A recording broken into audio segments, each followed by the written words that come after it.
Hey and welcome to Neverwinter with Aragon. So here I'd like to cover my Bard Healer build guide for module 27, where we will cover what you want to be getting in order to optimize your stats and such, in order to maximize your healing along with your team support, buffing your group and dealing damage. This build will get you to like 89,000 item level if you use everything I do. I'll cover alternatives that you can use and overall give some guidance on how to build up your character. And you don't have to copy and paste. There are different ways. You can see we got our stats nice at 90% with our outgoing healing at 85%.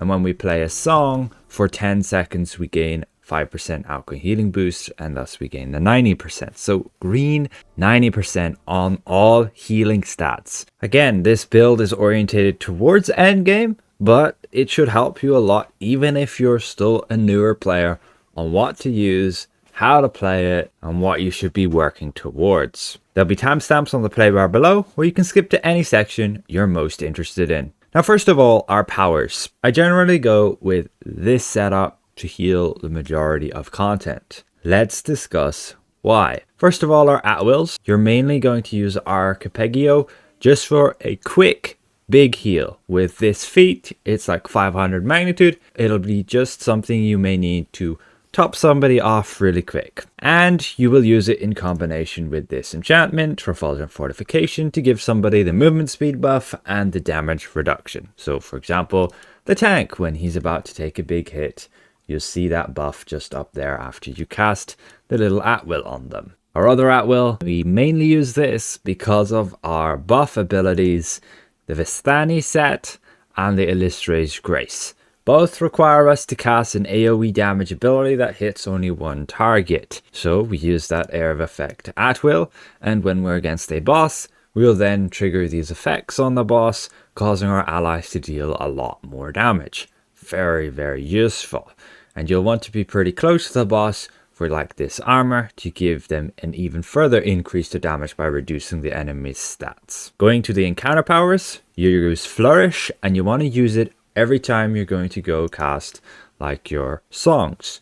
Your Rejuventaing Carol and your Sheltering Etude. Those are the two main healing songs that you want to make sure you have cast Flourish beforehand. Especially on Carol, which lasts a long time, you want to have it having that massive 50% buff. So just be aware the way it works is you can cast it, then you go cast your song, and then you may see it flashing like this, which means you can cast it again and cast another song, and that will get that buff. So that's basically like you can cast it twice. Then your second power, Delayed Play. You'll want to cast this and then play a song, and that song won't actually cast. It'll just get stored in Delayed Play. You generally won't use the song that's stored there. You will just cast other songs, and when you're casting these songs, you have a chance to proc Vamp, which allows you to cast a song for free, depending on whatever's in your Delayed Play slot. Just it will only work in combat to get those Vamp procs, and again, you'll see it when it triggers. You get an outline on Delayed Play, then you can cast it and you can see it doesn't consume it. That's literally how you use it. Just be aware you may sometimes want to have Serenade, which basically allows you to put a mark on your tank like here, and when they have this, whenever you go and channel it, holding it down, you can increase your heals on them by up to 50%. This can be good for like your heal over times, for your Sheltering Etude, to give them that massive buff, allowing you to heal your tank a lot more. It's just you will have to channel this, you hold it down, and then you release it, and they gain that buff for that period of time, 10 seconds. And then we have Baseline. Simply allows you to generate up to 200 performance while casting this. You do have reduced movement speed, and you basically channel it like this. Something you do when you don't really need to be healing. Just be aware that if you like dodge, you will cancel the spell and you won't gain any benefit by it. If you get like controlled, so an enemy knocks you over, that will also just cancel it. But yeah, you just need to be careful. When you use it, you'll regenerate a certain amount of performance based how long you have cast it for. Our daily powers, you generally are going to want to be using Curtain Call. However, you need to be careful. It's going to cancel all your current songs that you have in effect, but gives these other benefits.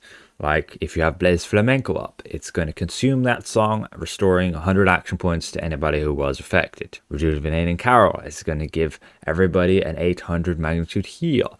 Warding Carol, damage reduction, and Sheltering Etude, an 800 magnitude shield. So you just need to be careful that you aren't like consuming those songs after you've perhaps just cast it. Because again, like Carol's gonna last you 30 seconds. You're gonna have to pay the cost up front in order to cast it. And if you were to use like your curtain call to consume it, you may end up just having wasted that performance. You just, again, need to be very careful when you use it, and so you aren't ending up struggling on performance, because again, it just cancels all the effects of the songs to give some other effects. But it's very useful. Just be careful when you use it. With the mechanics, you have your shift ability, which is just this roll to get out of harmful areas, out of red zones, so on, to move maybe a little bit quicker. Your tab ability is your performance, and here's a bit of explaining to do. So you're going to enter this performance mode, and then you can play certain songs by playing the notes. Just be aware of what notes they are, and you're going to have to do them in the certain sequence in order to cast those songs. Now on consoles, you're going to have to learn those off by heart, and there's no real way around it. You can get away with, at least for the beginning, using your 2 slots here, your 2 quick play slots, which allows you to cast these songs without, say, having to play those notes. You go into perform and you can see the quick play slots on the left there. Here we have Q, which allows us to just immediately cast a song. Now, if you're on PC, well, you can use certain keybinds in order to cast them like I would here. It's basically exactly like having them in quick play, but it considers them having been manually played for special effects like truly inspired, critical tuning, and most importantly, storyteller. You want to be giving people this buff, and so you don't want to be playing your songs in quick play. Now I'll have a list of these songs in the video description below, where you basically have this set of keybinds. Again, PC only. You can copy and paste these and put them in your chat, and you gain the benefit to cast that song via that key. It's just you'll have to enter perform first and then press the button for the key. But that key will be rebound to something. So if you want that key back, you bound it to a wrong key that you don't like, you have to go back in the keybind section and rebind whatever action to a different key, or to the key you wanted it at before. But moving on from there, we go to our songs. And Blaze Flamenco you'll want to cast to increase your party's damage. You can use that in effect with this feature to give everybody movement speed. It's really nice, especially in dungeons, moving between ad groups. 20% movement speed, huge. Rejuventaing Carol, just have this up all the time. You're just going to heal people over time for 30 seconds. It's huge.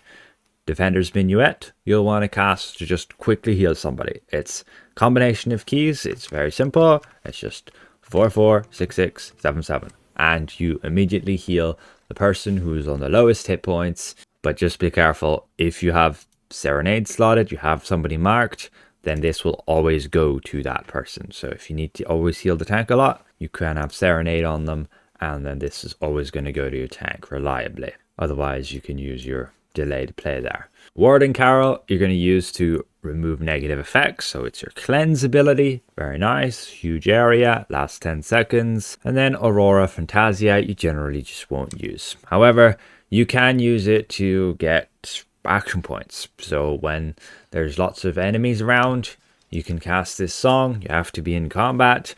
And then you can cast the secondary effect to end it basically.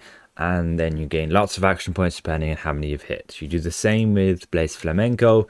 Depending on how many enemies you hit with it, you can gain massive amounts of action points just by doing so. And then Sheltering Etude. This is your main bread and butter heal. You want to have this effect up on people so that when they drop below 50% health, they'll receive that massive heal. And also when you go and cast it again, you also give them a massive heal. You don't have to wait for them to automatically get healed by this. You can just recast and heal them all again. So if they all lost a little bit of hit points, you can make the decision, do I want to spend this much? and then get them all back to full, or perhaps just wait a little bit and your Carol will get them back to full over a few seconds. It's all a balance depending on the content, how much you need to heal for at the time. Class features, there's not a lot of options here. Mystifying Strikes, not really going to do much. Starstruck, also really not going to do much. It's been tested, heals for maybe 1% of your overall healing, really terrible. And the rest you generally just don't need there. This is the buff for 5% outgoing healing. You get that then up to 90% with this build. Very nice. You can usually rely on it. You will generally cast the song every 10 seconds, particularly to keep up your benefits of Storyteller. And so, yeah, we'll move to those feats. And I generally recommend this setup. The first pair, this is again for your at-will to heal somebody quickly for a lot. It starts at 500 magnitude. You just don't want to channel it then, and there's not really a lot of content well you'll need to anyway. And then second pair, this one because you're not trying to deal damage, so whatever for that. The third pair, Vamp, but there are some uses for Sudden Muse. It can be useful depending on what you get. It's just not something you really want to rely on, and it's very heavily RNG, and Vamp can just be easier. The fourth set of feats, Desperate Finale. Pretty important. It's huge, giving you 600 performance, and basically every time you die this cooldown resets. 360 seconds is 6 minutes of waiting, so you want to also be careful when this does trigger. If you don't want to die to reset it, then make sure you're not going to drop below that until you maybe will need it. And the last set of feats, absolutely Storyteller. You can give damage healers up to 15% more damage, tanks up to 15% less damage taken, and if you're in a trial, your paired healer will get 15% more healing. And otherwise, Gambler is, again, a gamble. There's some amusing things you can do with it, giving people shields, etc., using these enhanced carols. It's not reliable, and just Storyteller is so much better for that. Unless you're playing double bard healers, Gambler generally is just not used. So then we move to our stats. And like we mentioned, this build can get your main healing stats to the maximum, 90%. See that there. Your priority is power, outgoing healing, then critical severity, and lastly critical strike. From there you want item level, which gives you this damage, which also increases your healing. So when building your character, try focus on gear and items and everything that is going to give you benefits to those stats. Have a look around. Collections is a great place to look for gear as well and where it's coming from. So then we move to our race and ability scores. For this build we have gone with the Wood Elf, primarily for the benefit of 5% critical strike. However, there are generally better alternatives in terms of team support. You would want to go with Drow to maximize your team's damage, giving them Dark Fire, or Menzobrand and Renegade with a similar effect, but also decreasing the enemy's damage. And otherwise, Azimar for increasing everybody's hit points. Along with that, it'll give you some extra power and healing. If you want something else, well then, ideally go with a race that is going to increase your healing stats, as we've mentioned. Like your critical strike and power with Dragonborn. Human with just a bonus to everything. Half orc I would shy away from. You end up with far too much critical severity that you're just going to waste that. For the ability scores, you want to be focusing on wisdom and dexterity. However, switch dexterity over to charisma when you get too much critical severity. So if your critical severity is at 90%, you want to check, am I overcapped? And if you have more than the 90%, then switch some dexterity over to charisma, giving forte and recharge speed. Mainly it's a recharge speed you want there. So then we go to our gear. And again, we're focusing on team support and our stats. So that's what gear we're going with. For the helmet, we've got this headpiece from your Demon Web Pits campaign. You're going to have to do your advanced Demon Web Pits dungeon, and you should be able to buy it on this tab just here. There are quite a few alternatives you can use, like the Enchanted Dragon one here for maximum performance. If you didn't use these arms, you can use like the ones with Butcher's Focus, but I have not found them very reliable. You'll cast your Carol here, you'll get the heal over time, but at maximum it can trigger 2 Butcher's Focus at once, which means you're going to struggle to maintain having 10 of them. which we can't. We get like maybe 6 to 8 and it alternates between, and yeah, we just can't get 10 of them for some reason. So I've opted for just going with more reliable crit strike with this helmet. You can get the Dark Maidens one for the regen and get different boots. You can get like the Rain Catchers one for outgoing healing, and again, just focusing on those heal stats. Your armor comes from Menzoberranzan and also upgrading it with Demon Web Pits. You'll find it initially here on Legendary.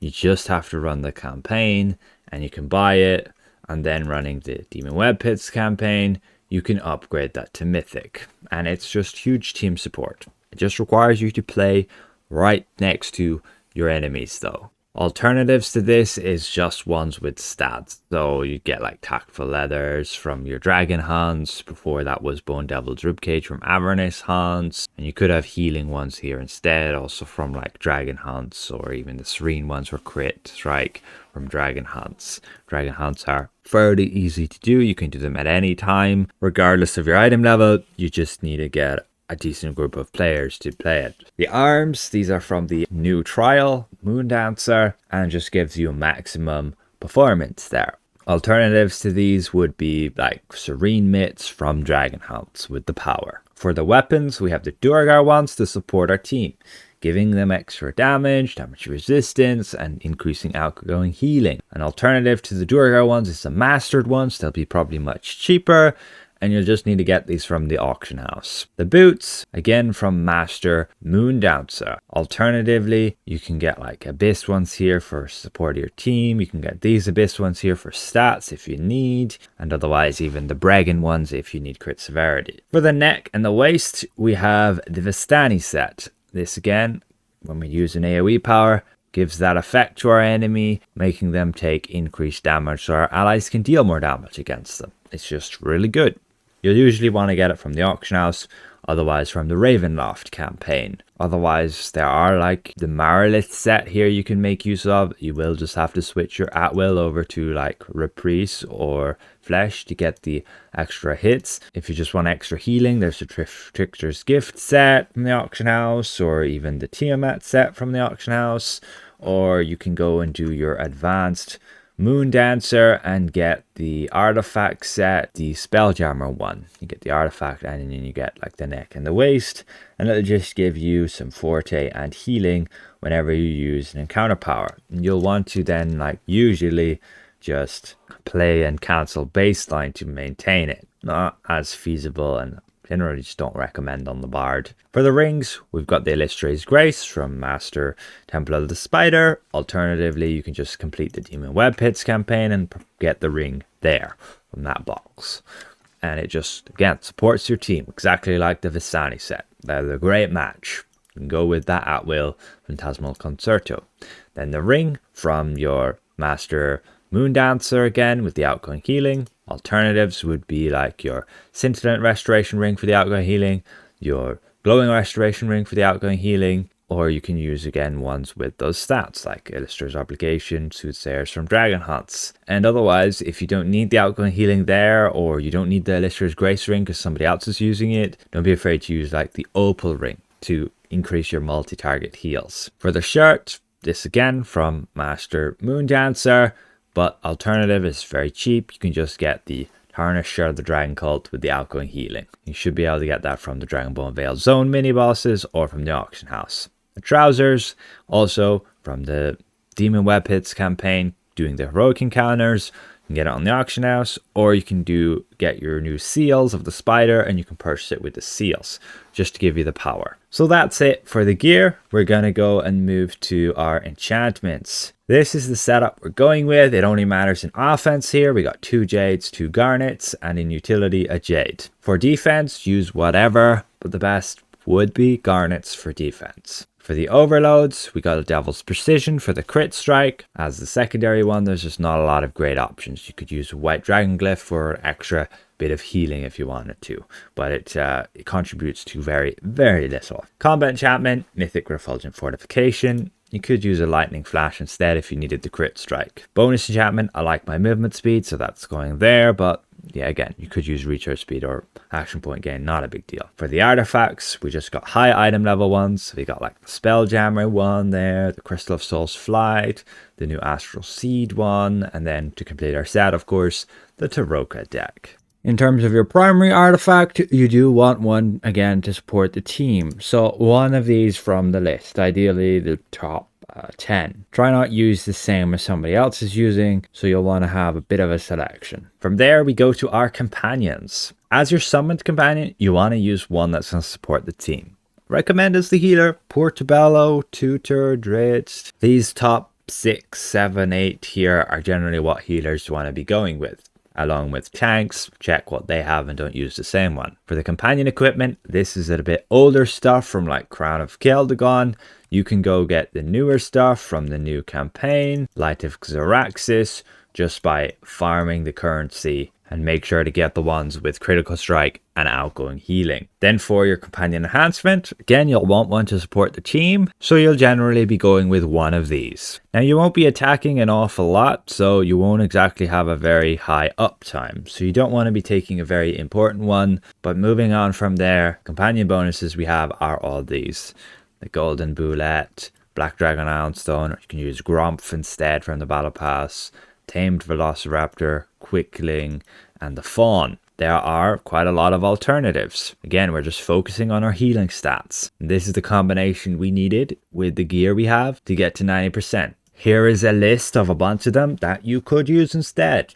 Moving on from there, we go to our mount. And in our current tab, we want to use a combat power that is again going to support the team. So you would want to use like the top ones from this list. Again, look at what the tank you're running with is using and make sure to use something else. For the equip bonus, you want an aura, like Mystic Aura, Runic Aura, Pack Tactics, increasing everybody's ratings. For the stable, this is what we have. Our insignias are a bunch of brutality, rhythm, dominance, and like 1 aggression here, 2 aggression. Be aware that you don't have to use rhythm insignias. If you don't have them, then I would recommend switching the helmet over to something with outgoing healing, like the Raincatcher from your Vault of Stars hardcore mini bosses. Alternatively, having the performance regen helmet here from your Master Temple of the Spider, and switching the boots over to the Abyss ones with the outgoing healing. Just again, with this combination, we can get all those heal stats to their max, 90%. Now the bonuses we're running is like Menders, Devotion, Lionhearts, Menders. I would have more Shepherd's Devotion if I